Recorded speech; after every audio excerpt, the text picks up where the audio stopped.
Hi hello ನಮಸ್ಕಾರ, subscribe like and ಪೂರ್ತಿ video ನೋಡಿ. ಸ್ವರ್ಗ ನರಕದ ಕಾನ್ಸೆಪ್ಟ್ ಮೂಲಕ ಜನರ ಮುಂದೆ ಬಂದ ಬಿಗ್ ಬಾಸ್ 11 ಒಂದೇ ವಾರದಲ್ಲಿ ಪ್ರೇಕ್ಷಕರ ಹೃದಯ ಕೂಡ ಗೆದ್ದಿದೆ. ಕಿಚ್ಚ ಸುದೀಪ್ ಕಾರ್ಯಕ್ರಮದ ಹೋಸ್ಟ್ ಆಗಿದ್ದು, ಸುದೀಪ್ ಮೊದಲ ವಾರದ ಪಂಚಾಯಿತಿಯಲ್ಲೇ ಕೆಲ ಸ್ಪರ್ಧಿಗಳಿಗೆ ಬೆವರಿಳಿಸಿದ್ದಾರೆ. 17 ಸ್ಪರ್ಧಿಗಳಲ್ಲಿ ಒಂದೇ ವಾರಕ್ಕೆ ನಟಿ ಯಮುನಾ ಕೂಡ ಎಲಿಮಿನೇಟ್ ಆಗಿದ್ದಾರೆ. ಬಿಗ್ ಬಾಸ್ ಸೀಸನ್ 11 ರ ಆರಂಭದಲ್ಲೇ ಸಖತ್ ಸದ್ದು ಮಾಡಿದ ಜಗದೀಶ್, ರೂಲ್ಸ್ ಬ್ರೇಕ್ ಮಾಡಿ, ಬಳಿಕ ಅಸಭ್ಯ ಪದಗಳನ್ನು ಬಳಸಿ ಮನೆ ಮಂದಿಯ ಕೆಂಗಣ್ಣಿಗೆ ಗುರಿಯಾಗಿದ್ರು. ಇದೀಗ ಸ್ವರ್ಗದಿಂದ ಲಾಯರ್ ಜಗದೀಶ್ ನರಕಕ್ಕೆ ಶಿಫ್ಟ್ ಆಗಿದ್ದಾರೆ.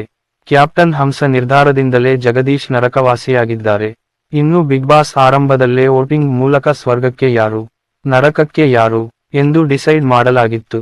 ಈ ಪ್ರಕಾರ ನರಕದಲ್ಲಿ ಶಿಶಿರ್, ಚೈತ್ರಾ ಕುಂದಾಪುರ, ಮಾನಸ, ಅನುಷಾ ರೈ, ಮೋಕ್ಷಿತಾ ಪೈ, ಗೋಲ್ಡ್ ಸುರೇಶ್ ಆರಂಭದಿಂದಲೇ ಇದ್ದಾರೆ. ಇದೀಗ ಜಗದೀಶ್ ಕೂಡ ಬಿಗ್ ಬಾಸ್ ನರಕಕ್ಕೆ ಎಂಟ್ರಿ ಕೊಟ್ಟಿದ್ದಾರೆ. ಬಿಗ್ ಬಾಸ್ ಇದೀಗ 2ನೇ ವಾರಕ್ಕೆ ಕಾಲಿಟ್ಟಿದ್ದು, ಆರಂಭದಲ್ಲೇ ಟಾಸ್ಕ್ ಒಂದನ್ನು ನೀಡಿದ್ದರು. ಈ ಟಾಸ್ಕ್ನಲ್ಲಿ ಗೆದ್ದವರಿಗೆ ವಿಶೇಷ ಆಫರ್ ನೀಡೋದಾಗಿ ಘೋಷಿಸಿದ್ದರು. ಅದೇ ರೀತಿ ಆರಂಭದ ಸುತ್ತಿನಲ್ಲೇ 3 ಜನ ಹ್ಯಾಂಡ್ ಮೂಲಕ ಬಾಲ್ ಪಾಸ್ ಮಾಡಿ ಬುಟ್ಟಿಗೆ ಹಾಕಬೇಕಿತ್ತು. ಈ ಟಾಸ್ಕ್ ಸ್ವರ್ಗ ಮತ್ತು ನರಕ ನಿವಾಸಿಗಳ ನಡೆಯಿತು. ಈ ವೇಳೆ ನರಕ ನಿವಾಸಿಗಳು ಈ ಟಾಸ್ಕ್ನಲ್ಲಿ ಜಯಶಾಲಿಗಳಾಗಿದ್ದಾರೆ. ಇನ್ನು ಈ ಟಾಸ್ಕ್ ಅನ್ನು ನೋಡಿಕೊಳ್ಳೋ ಜವಾಬ್ದಾರಿಯನ್ನ ಲಾಯರ್ ಜಗದೀಶ್ ಮತ್ತು ಧನ್ರಾಜ್ ಆಚಾರ್ಗೆ ನೀಡಿದ್ದರು. ಆದರೆ ತೀರ್ಮಾನ ತೆಗೆದುಕೊಳ್ಳಲು ಸ್ವಲ್ಪ ಗೊಂದಲದಲ್ಲಿದ್ರು. ಈ ವೇಳೆ ಬಿಗ್ ಬಾಸ್ ವಿನ್ನರ್ಸ್ ಯಾರೆಂದು ಘೋಷಣೆ ಮಾಡಿದ್ದಾರೆ.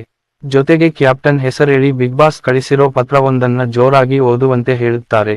ಬಿಗ್ ಬಾಸ್ ಇದೀಗ 2ನೇ ವಾರಕ್ಕೆ ಕಾಲಿಟ್ಟಿದ್ದು, ಆರಂಭದಲ್ಲೇ ಟಾಸ್ಕ್ ಒಂದನ್ನು ನೀಡಿದ್ದರು.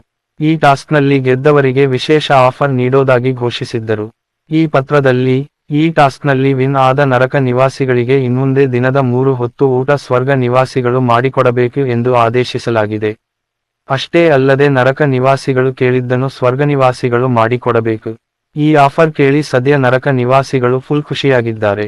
ಈಗಾಗಲೇ 1 ಬಾರಿ ಊಟವನ್ನು